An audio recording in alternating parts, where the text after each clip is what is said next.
So it looks like more conversations have been taking place at the European Championships HQ. Show me the money! I need to feel you, Jerry! Show me the money! Jerry, you better yell! Show me the money! Show me the money!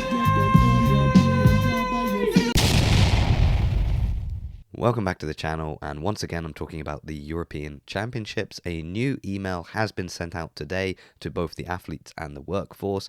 It sounds like good news for almost everybody.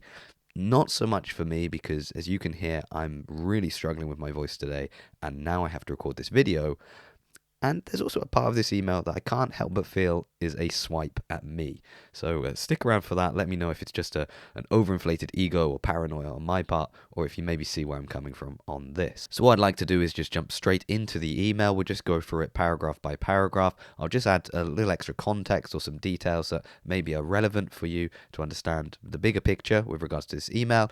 And of course, I will point out the bit that I feel is maybe a little bit directed at me, and you can let me know if it's just paranoia, if I'm crazy, or if you agree with what I'm seeing. So let's jump straight into this email. It starts, afternoon, podium athlete and crew. We have some huge news. Today we have finally secured a large event sponsorship, meaning all athletes and crew will be paid with immediate effect. So good news.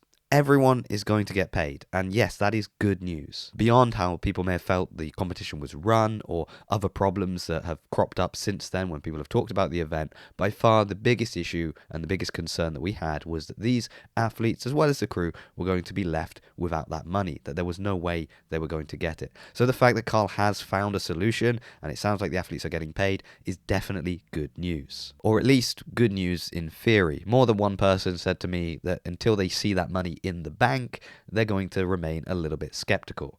But I think at this point it would be absolutely crazy to send out an email promising people money, requesting their bank details, if you don't have those funds and you're not going to be able to fulfill those payments. So I have to believe that it's going to happen. Let's jump to the next paragraph. The details of this new sponsorship will be released in the coming weeks, along with event updates. But of course, the top priority is to ensure your payments are made ASAP before we action anything else. So this paragraph is a lot more important than we might realize, because we don't currently know anything about this deal.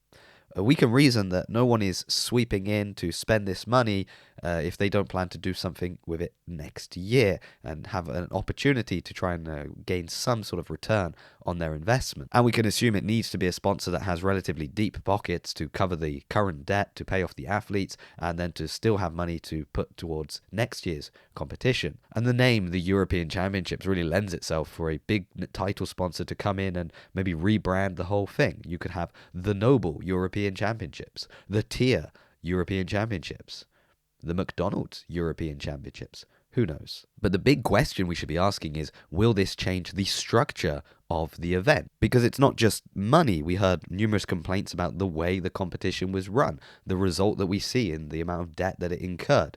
How is this sponsor going to guarantee that we don't have history repeating itself next year? What changes are they planning to make? Do they have a team in place that they plan to send in to make sure that there is at least some return on their investment? And who's going to be running the event is important. For example, when there were first talks about this 2023 European Championships going ahead, Team Judgment UK put out a poll on their Instagram asking if judges planned to return next year if the competition went ahead. And 92% said no. And actually, we can look closer at the details of this poll because they sent me the information. So it was actually 48 votes for no and just 4 votes for yes. And out of curiosity, they reached out to those 4 people that said yes to understand, well, why were they planning to go back considering everything that had happened?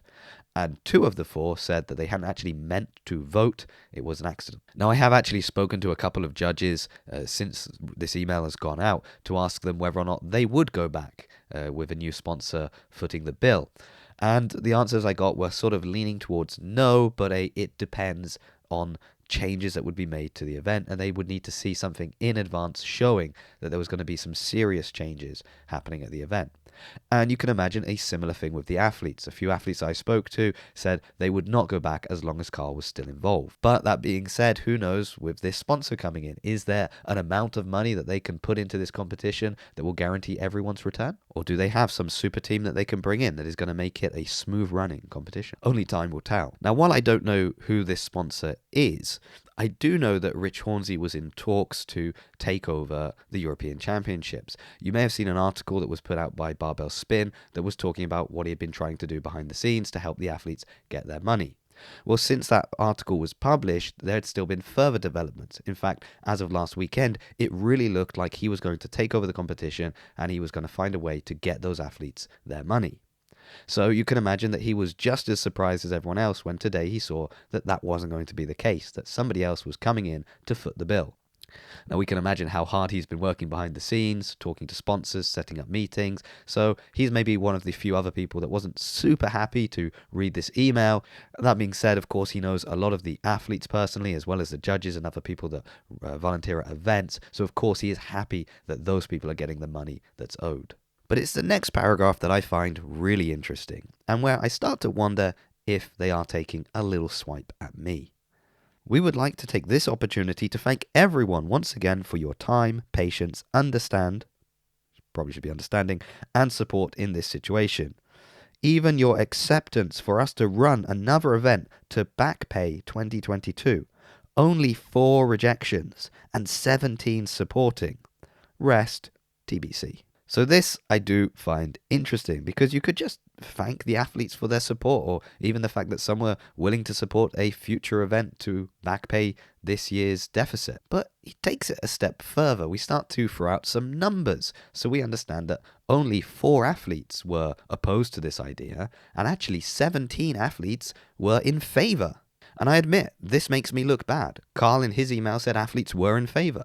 I went on record saying they were not in favour. I went on the morning chalk up and told them that athletes were not in favour. I should apologise to the European Championships. I should apologise to the morning chalk up. I should apologise to you, because you trusted me.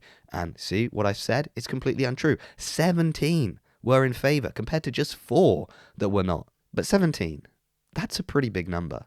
In fact, that's a number that's big enough to make me wonder, well, how many podium athletes were there altogether? Because it's interesting that in the email we hear 4 said no, 17 said yes, and the rest, well, they were to be confirmed.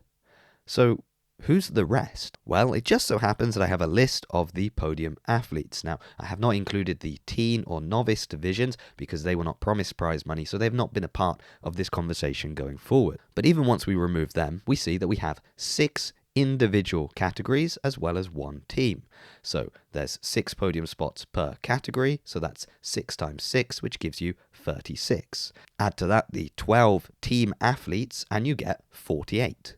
So if we take the 17 that said they would do it away from 48, well, we're still left with 31 athletes, 4 of whom we know said no, but what about the rest? Well, the athletes I spoke to, the athletes Morning Chalk Up spoke to, a number of them said, we didn't reply. We felt our silence was enough of a message to say, we don't want to do this. So I'm not going to say that all the athletes that didn't respond yes were definitely going to say no. But I'm not going to say that. You know, I usually don't like maths, but here I really think it's done a favour for me, just to put the whole situation into a little bit more context. I didn't really like that "the rest" statement. So maybe I'll just hold on to that apology for a little bit longer. And the email ends with them asking for their bank details so they can send them a bank transfer. So it does appear that this saga is coming to an end, or at least for now. I have a lot of questions about what 2023 will bring. I would love to know your opinions. Do you think there is a sponsor that could come in that could change the European Championships and revitalize it? Or do you think too much damage has already been done? Please let me know what you think in the comments. Thank you so much for watching, for bearing with me with this terrible voice today, and I hope to see you in a future video.